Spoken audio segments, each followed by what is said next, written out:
11 ayning 6 kuni Dünya Uyg'ur qurultayining o'rinlashtirishi bilan Shveysariyaning Jenva shahridagi BDT bosh shtabi oldida Yevropa, Amerika, Osiyo va Avstraliyadan iborat 4 qit'adagi 22 davlatdan kelgan minglagan Uyg'ur Xitoyga qarshi keng ko'lamli namoyish qildi. Namoyishga Uyg'urlardan sirt Tibetliklar, Xitoy demokratlari, Mo'ng'ullar, Qozoqlar, Vyetnamliklar va Jenvadagi ko'plagan xalqaro kishilik huquq tashkilotlarining vakillari qatnashdi. 11 ayning 7 kuni Germaniyaning Myunxen shahrida boshlangan Dünya Uyg'ur qurultayining 2 navbatlik ijroiy komitetining kengaytirilgan yig'iniga 22 davlatdan kelgan 40 nafar Uyg'ur siyosiy faoliyatchisi qatnashdi.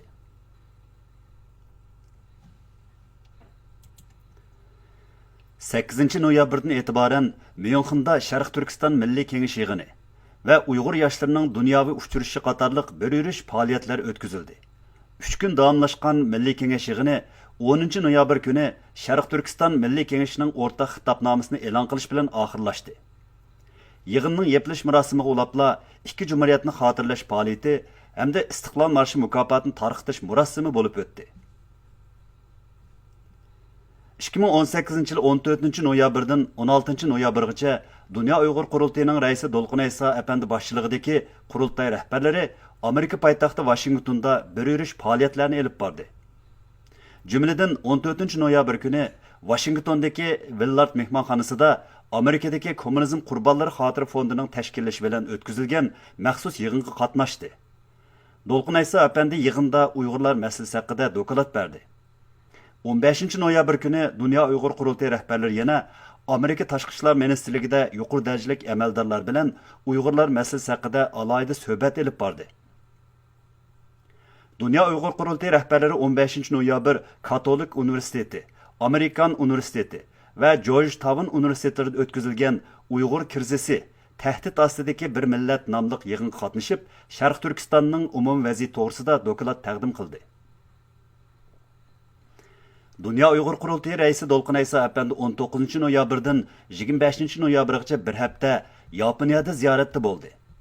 U bir hafta ichida Yaponiyadagi Uyg'ur jamoati bilan uchrashishlar o'tkazish bilan birga Yaponiyaning muhim davlat arboblari bilan suhbatlar o'tkazdi. 20 noyabr Tokiodagi chet elliklar axborot klubida maxsus Uyg'urlar masalasiga bag'ishlangan muxbirlarni kutib olish yig'ini o'tkazildi. 21 noyabr kuni Dolqun Aysa apandi yana Yaponiyadagi mashhur taratqularning ziyoratini qabul qilib, Uyg'urlar masalasi, jumladan jazo lagerlari masalasini atrofliq anglatdi. Dolqun Aysa apandining bu qatimqi Yaponiya ziyoratidagi faoliyatlarning ko'p qismini Dünya Uyg'ur qurultayining Yaponiyadagi vakili İlham Mahmud apandi o'rinlashtirdi va ziyorat jarayonida Dolqun Aysa apandi bilan faoliyatlarda birga bo'ldi.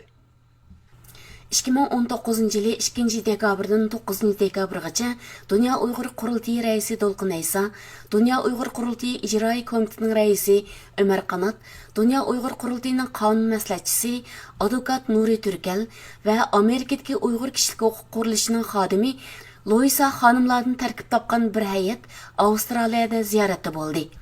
Bu ziyorat davomida ular Avstraliyaning Sydney, Melbourne, Canberra va Adelaide shaharlariga berib, Avstraliya davlat xodimlari bilan uchrashishlar o'tkazdi va matbuotlarning ziyoratlarini qabul qildi. Universitetlarda nutq so'zildi hamda Avstraliyadagi Sharqiy Turkiston ommaviy tashkilotlarining mas'ullari va Uyg'ur jamoatchiligi bilan uchrashishlar olib bordi. Uningdan sirt yana Avstraliyadagi turk ommaviy tashkilotlari bilan ko'rishdi. Dünya Uyg'ur qurultayining chaqirig'iga binoan 10 dekabrdagi Dunyo kishilik huquq kuni munosabati bilan Germaniyaning Myunxen shahrida namoyish olib berildi. Dünya Uyg'ur qurultayi kotibi Erkin Ahmad apandi 12 ayning 19 kuni Turkiyaning Çankırı viloyatida Sharqiy Turkistondagi jazo lagerlari to'g'risida doklad berdi. 22 dekabr kuni Berlindagi Alper uchoqlari, Berlindagi turk jamoati, Dünya Uyg'ur qurultayi va Yevropa Sharqiy Turkiston birligi qatorliq tashkilotlar Berlindagi Xitoy elchixonasi oldida birlashma namoyish o'tkazdi. Dünya Uyg'ur qurultayi 28 dekabr bayonot e'lon qilib, musulmon dunyosini, bo'libmi musulmonlar ko'p sonliqni egallaydigan davlatlarning rahbarlarini Xitoyning Uyg'urlarga qaratgan qo'rqinchli jazolash qilmishi qarta sukutni buzishga chaqirdi.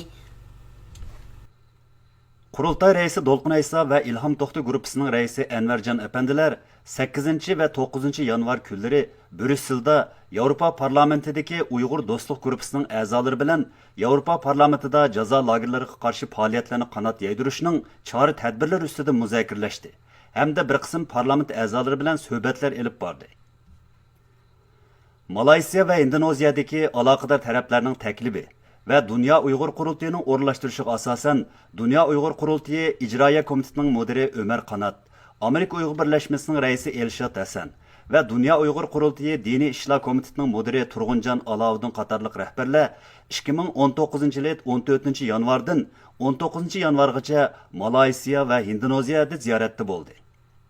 Ular ziyorat davomida bu davlatlarning muhim davlat arboblari, ko'plagan organ jamiyat rahbarlari bilan muhim uchrashishlar elib berib, ularga Uyg'urlarning navbatdagi og'ir vaziyatini anglatdi. Dünya Uyghur Kurultayı'nı tonuşturdi ve hamkorlik yo'llari ustida muzokaralar elib bordi. Malayziya parlamentida Uyg'urlarga ko'ngil bo'lish guruhi qurish plani tuzildi. Hamda Malayziyaning poytaxti Kuala Lumpurda Dünya Uyghur Kurultayı'ning ish bajarish o'rni ta'sis qilindi. Dünya Uyghur Kurultayı Uyg'urlik bedelini yo'l qo'yish, Uyg'urlar arasida umumlashtirish va izchillashtirish haqida muhim xizmatlarni ishladi. Buning uchun yangidan Qurultay fondi ta'sis qilindi. Fond mas'uli tayinlandi va birinchi oyning oxirida Uyg'urlik bedelini yig'ishga 16 davlatdan 33 nafar Uyg'urni mas'ul qilib belgiladi. Turkiya chegarasidan Bolgariyaga qonunsiz kirdi deb Bolgariya soqchilari tomonidan so'lab qo'yilgan ve bir necha qatim Xitoy qaytarilish xavfiga duch kelgan 5 nafar Uyg'ur Dünya Uyg'ur Qurultayı'ning tirishchanligi, Yevropadagi advokatlar va inson haqlari organlarining kuch chiqarishi bilan 2019 yil 1-oyning 24 kuni Bolgariya sud mahkamasida ularni Xitoy qaytarmaslik to'g'risida hukm chiqarilib, oxiri xatardan qutuldi. Bu munosabat bilan Dünya Uyg'ur Qurultayı'ning raisi Dolqun Aysa apandi Bolgariyaga kelib bu 5 nafar Uyg'urdan hol so'radi. Xitoy hokimiyatining Sharq Turkistonda ta'sis qilgan qayta tarbiyalash markazi nomidagi jazo lagerlariga qarshi Angliya hukumatini harakat keltirish hamda islom dunyosini uyg'otish maqsadida 20 yanvar Angliya poytaxti Londonga yetib kelgan Dünya Uyg'ur Qurultayı raisi Dolqun Aysa apandi 3 kunlik ziyoratida Angliya parlament a'zolari bilan suhbatlar olib borgandan sirt xalqaroda ta'sir kuchli bo'lgan markazi Londondagi bir qism musulmon tashkilotlari bilan uchrashuvlar o'tkazdi. Merkezi Germaniyaning Köln shahrida bo'lgan Milliy ko'rish tashkiloti Dünya Uyg'ur Qurultayı bilan hamkorlashib 2 fevraldan boshlab Yevropa davlatlari, Avstraliya, Shimoliy Amerika qit'alarida Xitoyning Uyg'urlar ustidan yurgizayotgan zulmlarga, jazo lagerlariga qarshi namoyish tashkilladi.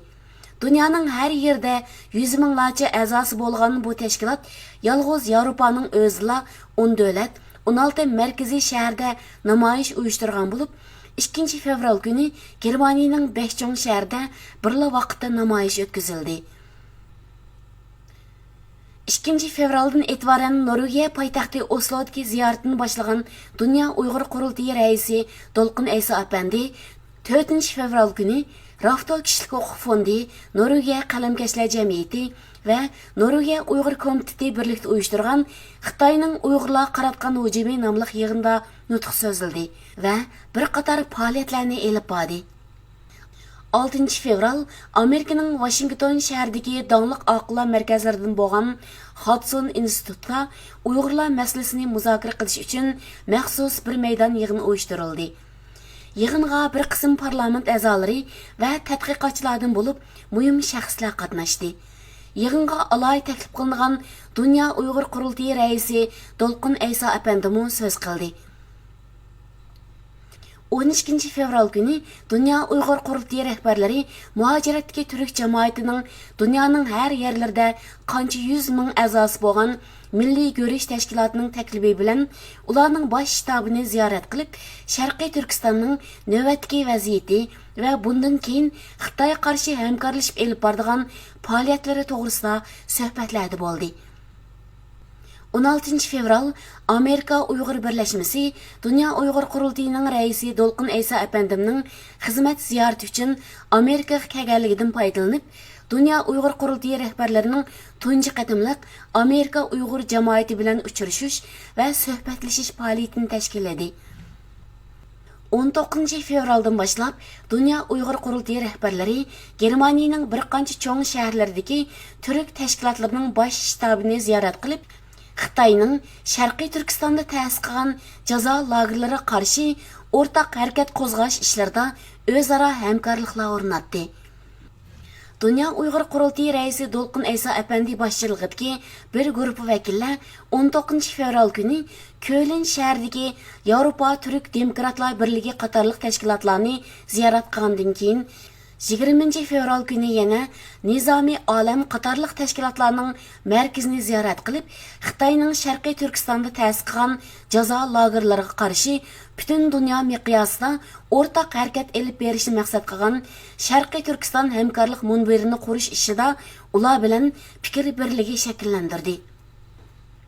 23 fevral Dünya Uyghur Qurultayı tarafidan tashkillangan 6 kishilik bir guruh vakil Türk Federasyonu Təşkilatının təklifi bilan Germaniyanın Karlsruhe şəhəriga berib, jazo lagerləri məsələsi və Uyğurlarning növbətki vəziyyəti to'g'risida ma'lumotlarni berdi. 2019 yılı 1 ayının 18 günü Dünya Uyghur Qurultayı katibi Erkin Ahmet başçılığındaki bir heyet Büyük Birlik Partiyası reisi Mustafa Dastichini ziyaret qilib doklad berdi. Dünya Uyghur Qurultayı qurilganligining 15 yillığı münasebeti bilan Qurultay raisi Dolqin Aysa Apandi 24 fevral günü Myunxenda Germaniyadagi Uyghur cəmiyyətini çay söhbetiga taklif qildi.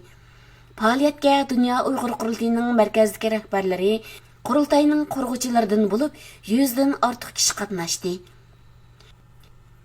Dünya Uyghur Qurultayı İcrai Komitetining raisi Uyghur kishilik huquq qurilishining boshlig'i Ömer Qanat ve Tashqi ishlarga mas'ul Luisa xonimlar 25 fevral kuni Amerika Avam Palatasining raisi Nancy Pelosi xonimning ishxonasini ziyorat qilib, uningga Uyg'ur kishilik huquq siyosiy qonun loyihasini tushuntirdi va uni qo'llashni iltimos qildi. 26 fevral Yevropa parlamentida 7. navbatlik xalqaro o'lim jazosi qarshi turish qurultayı chaqirilgan bo'lib, qurultayga Uyg'urlar vakolatan Dünya Uyg'ur Qurultayı raisi Dolqin Aysa va qurultayning Yevropa parlamentidagi vakili Rayin Apandilar taklif bo'yicha qatnashib, Uyg'urlar masalasi, bo'libmi jazo lagerlari masalasi, shuningdek Uyg'ur ziyolilarining o'limga hukm qilinish masalalarini o'tirib qo'ydi. 3 ayının 5 günü Dünya Uyghur Qurultayı İcraiya Komiteti Reisi Ömer Qanat Efendi, Amerika'nın ataqlıq universitetlerinin biri bolğan Yale Universitetinin Qanun Fakültetida, 3 ayının 6 günü Amerika'nın tunulğan universitetlerden biri bolğan Tufts Universitetinin Qanun ve Diplomatiya Fakültetida Uyg'urlarning umumi ahvoli, jazo lagerlari, Xitoy hukumatining Uyg'urlar qarta elib berayotgan qirg'inchilik siyosati haqida leksiya berdi. 6 mart günü Dünya Uyghur Qurultayı, Xalqaro Kechirim Tashkiloti, Xalqaro Kishilik huquqni kuzatish tashkiloti, Xalqaro Kishilik huquq markazi va Dunyo Xristian hamkorlik tashkiloti qatorliq 5 cho'ng tashkilot birlikda BDTda Sharq Turkistondagi jazo lagerlari degan temada ilmiy muhokama yig'ini o'tkazdi. Shu kunlarda BDTda Xitoyga qarshi faoliyatlarni davomlashtirayotgan Qurultay raisi Dolqin Aysa Apandi yig'inda boshqa kishilik huquq tashkilotlarining rahbarlari bilan birlikda nuqtali holda jazo lagerlarining umumiy ahvoli, ta'siri va aloqador omillar ustida to'xtalib o'tdi. Qurultay raisi Dolqin Aysa Apandi yana 7 mart kuni taklifga binoan Yevropa Ittifoqining tashqi ishlar ministrligida uyushtirilgan ma'lumot olish yig'inida qatnashib, Sharq Turkistonning navbatdagi jiddiy vaziyati va jazo lagerlari masalasi to'g'risida doklad taqdim qildi. 11 mart günü Dünya Uyghur Qurultayı'nın o'rinlashtirishi bilan lager shoidi Ömerbek Ali Germaniya poytaxti Berlinda Sharq Turkistondagi jazo lagerlari to'g'riliq guvohlik berdi. Dünya Uyghur Qurultayı'nın raisi Dolqin Aysa Apandi bu yig'inda muxbirlar va yig'in ahlini Sharq Turkistonning navbatdagi vaziyati hamda jazo lagerlari to'g'risida eng yangi ma'lumotlar bilan ta'minladi.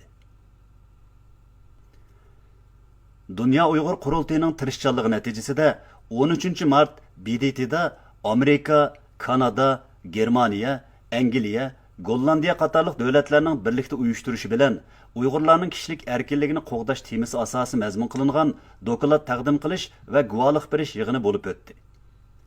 Yig'inga ko'plagan davlatlarning BDT turishliq elchilari, kishilik huquq faoliyatchilari, mutaxassislar, BDT kishilik huquq komiteti hamda diniy erkinlik komitetining xodimlari bo'lib ko'p sonda kishi qatnashdi. 15 mart kuni Germaniyaning Myunxen shahridagi savdo va sayohat markazi bo'lgan Maryam maydonida bir ovoz bir qadam nomidagi rasm ko'rgazmasi uyushtirildi.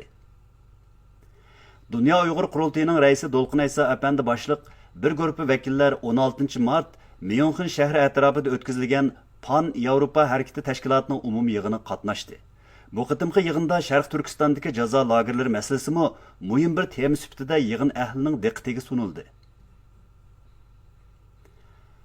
Dunyo Uyg'ur qurultayining tashabbusi, xalqaro Tibet harakatining qo'llashi va kishilik huquq organlarining hamkorlashi bilan Yevropa parlamenti 19 mart Xitoydagi jazo lagerlari nomli yig'in o'tkazib, Sharq Turkistonning navbatdagi og'ir vaziyatini muzokara qildi.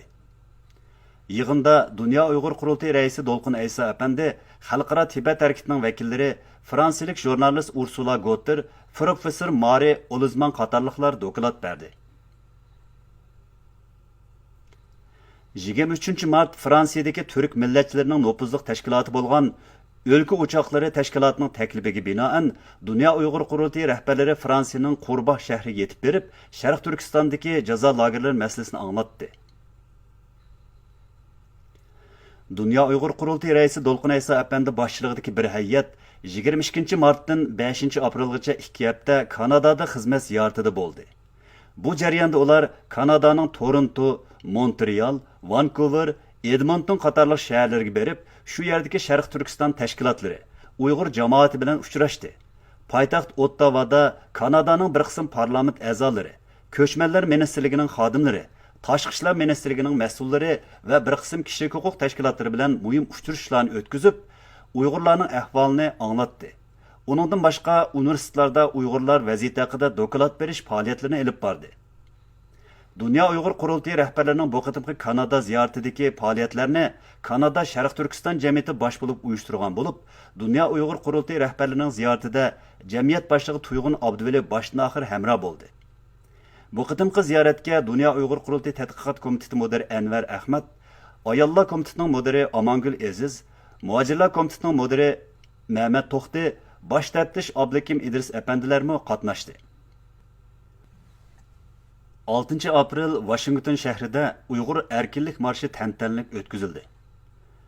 Dunyo Uyg'ur qurultayi bosh bo'lib, Amerika Uyg'ur birlashmasi, Uyg'ur kishilik huquq qurilishi qatorliq tashkilotlarning hamkorligida uyushtirilgan bu namoyish faoliyatiga Washington shahri va uning qo'shni joylardagi Uyg'ur jamoati, Kanadadan kelgan 100 nech kishilik Uyg'ur jamoati va necha yuzlagan chet ellik musulmonlar ishtirok qildi.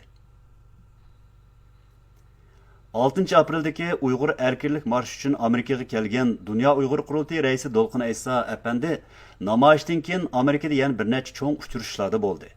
Bularning biri Dunyo Uyg'ur qurultayi ijroiy komiteti raisi Umar Qanot bilan birga Amerika Tashqi ishlar ministrligining Janubiy Markaziy Osiyo ishtirog'i mas'ul muavin ministri Alice Willis xonim bilan o'tkazgan uchrashuv bo'ldi. 4-ayning 9-kuni Dunyo Uyg'ur qurultayi raisi Do'lqin Ayso va qurultay ijroiya komitetining raisi Umar Qanot apandi Amerika Tashqi ishlar ministrligida Prezident Trump hukumatining diniy erkinlik masalasidagi alohida vakili Sam Brownback apandimning riyosatchiligida o'tkazilgan nurg'unlagan davlatlarning vakillari qatnashgan yig'inda Sharq Turkistondagi vaziyat haqida ma'lumot berdi. 12 aprel Dunyo Uyg'ur qurultayi rahbarlari markazi Myunxenda bo'lgan Germaniya Yahudlar jamoati tashkilotining bosh organini ziyorat qilib, Xitoyning Sharq Turkistonda ta'sis qilgan jazo lagerlari va uningda davom qilayotgan og'ir zulmlarni anglatdi.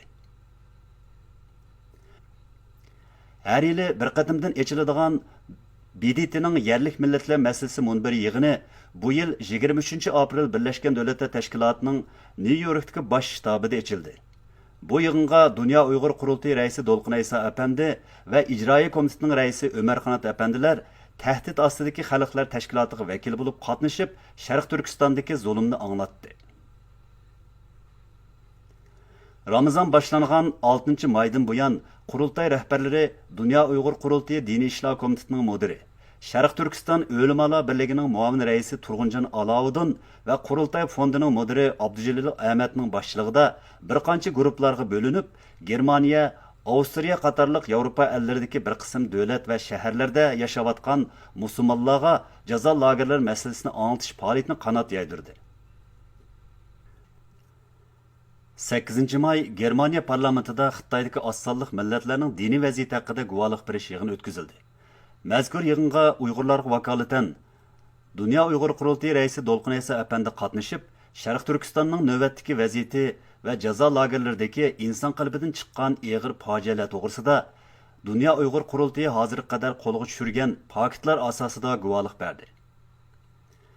8 may Dunyo Uyg'ur qurultayi ijroiya komiteti raisi Ömer Qanat apandi sobiq Dunyo Yahudi qurultayining bosh kotibi doktor Isroil Singer apandimga Uyg'urlarni qo'llaganligi va ko'rsatgan yardım uchun Uyg'urlar nomidan alayda rahmat etdi.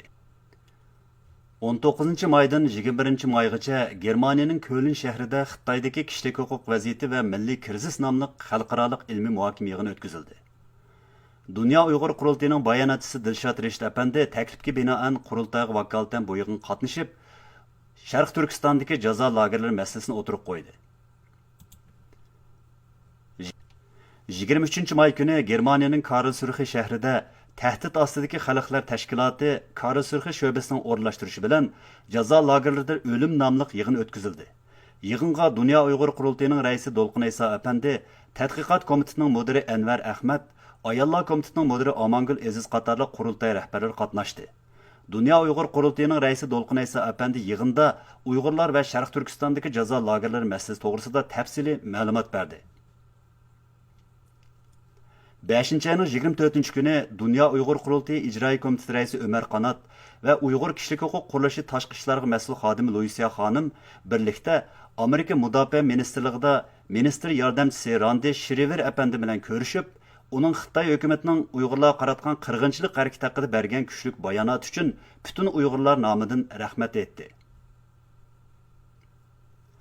26 may Qurultay diniy ishlar komitetining mudiri, Sharq Turkiston o'limalar birligining muavin raisi Turg'unjon Alovuddin Germaniya Türk Federatsiyonining Frankfurt shahrida o'tkazilgan an'anaviy iftor programmasida Sharq Turkistonning navbatdagi vaziyati, bo'libmi jazo lagerlari masalasini anglatdi.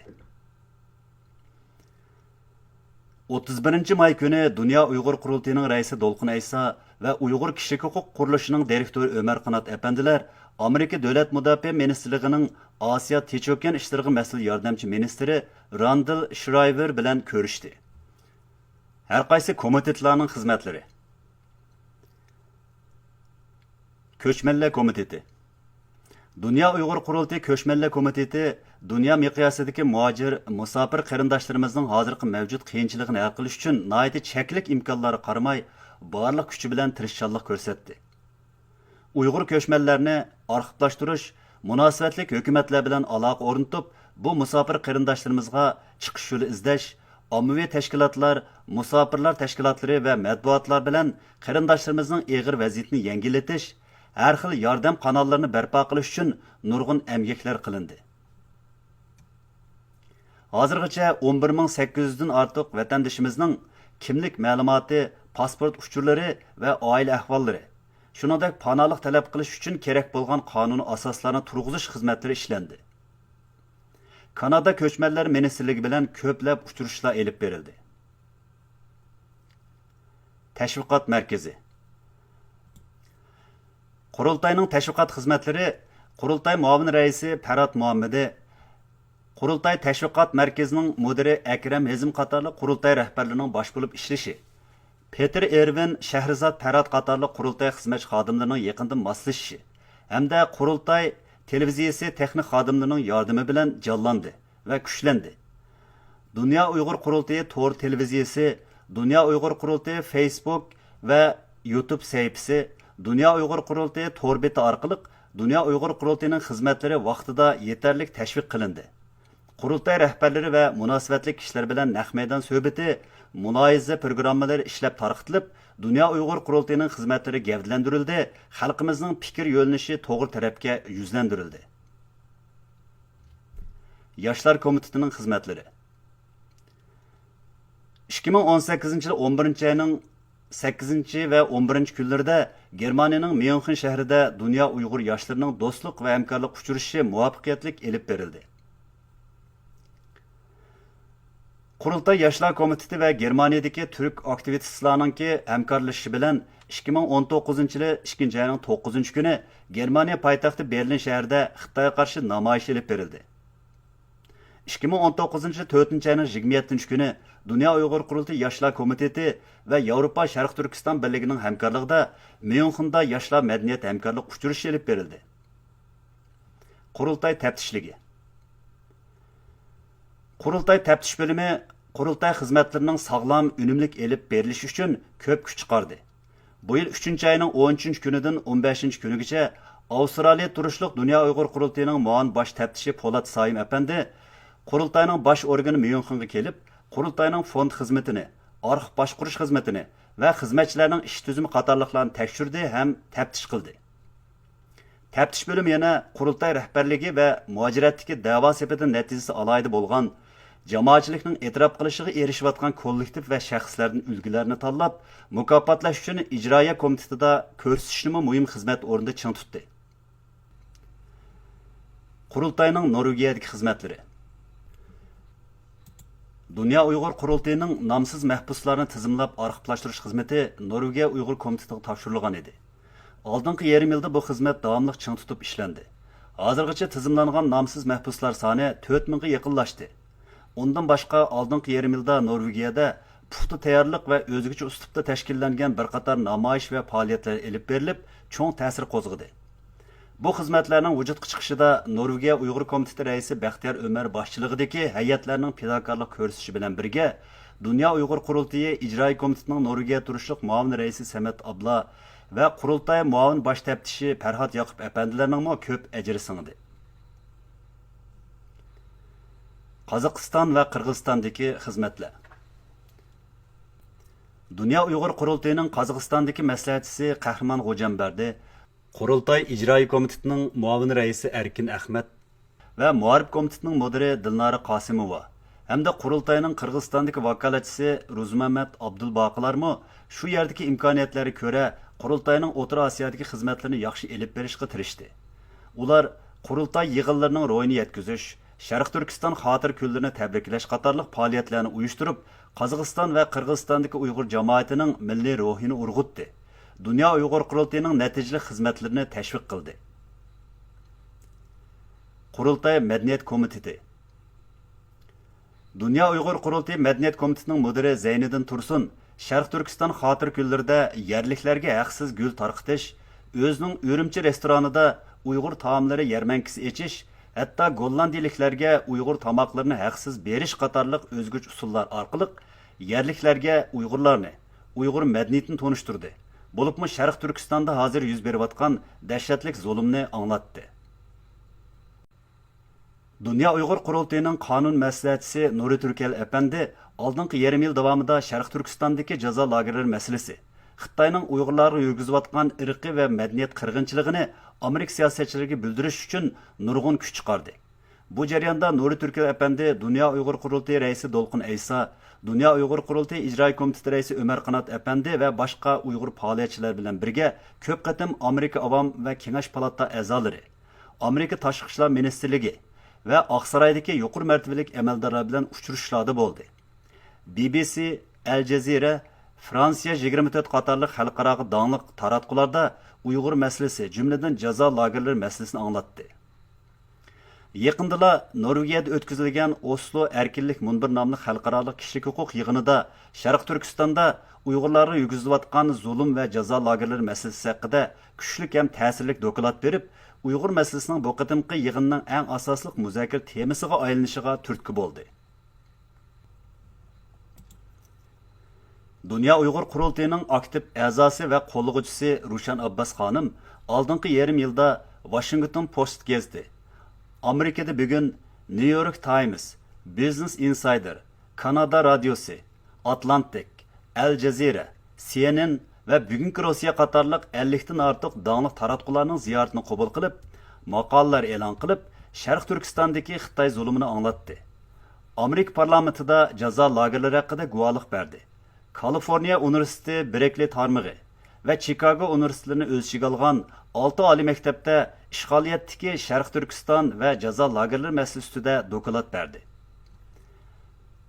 Rushan Abbas xonimning yetakchiligidagi bir ovoz bir qadam harakatining bir yilligida 15 martdan boshlangan jazo lagerlari to'g'risidagi xalqaro rasm ko'rgazmasi 15 davlat 35 shaharda muvaffaqiyatli elib berildi. Rushan Abbas xonim ko'rsatgan fidokorliklar uchun 9 aprel Los-Anjelesdagi N24 xalqaro matbuot guruhi tarafidan berilgan 2009 yillik erkinlik jangchisi mukofoti bilan taqdirlandi. 5 ayning oxirida Rushan Abbas xonim yana Amerika Tashqi ishlar ministrligining o'rinlashtirishi bilan 28 may Avstriyaning poytaxti Vena shahridagi Amerika madaniyat sarayida, 29 may Chex Cumhuriyatining Praga shahrida Amerika elchixonasining sohibxonligida tashkillangan yana bir yig'inda Uyg'urlar va ularning navbatdagi vaziyatini anglatdi. Oldingi yarim yilda chet eldagi tunilgan Uyg'ur olimlarimizdan doktor Erkin Sidiq va doktor Rishad Abbas epandilarmi Uyg'ur davosini, jumladan Dunyo Uyg'ur qurultayining xizmatini qo'llash xususida nurg'un tirishchanliklarni ko'rsatdi. Ular ba'zida birga, ba'zida boshqalar bilan birlikda Avstraliya, Kanada va Yaponiya qatorliq davlatlarga berib, qurultayni tashviq qildi. Uyg'ur jamoatini, bo'libmi Uyg'ur ziyolilarini davo sepiga qo'shilishga rag'batlantirdi. Amerikadagi universitetlarda, diniy va ijtimoiy tashkilotlarning yig'ilishlarida Uyg'ur masalasini tonishtirdi. Ularning boshlamchi bo'lishi va tirishchanligi bilan navbatda Dunyo Uyg'ur qurultayini himoya qiladigan oshkora va yushirin yo'llar bilan Uyg'ur davosi uchun xizmat qiladigan bir turkum kuchli ziyolilar qo'shini shakllandi.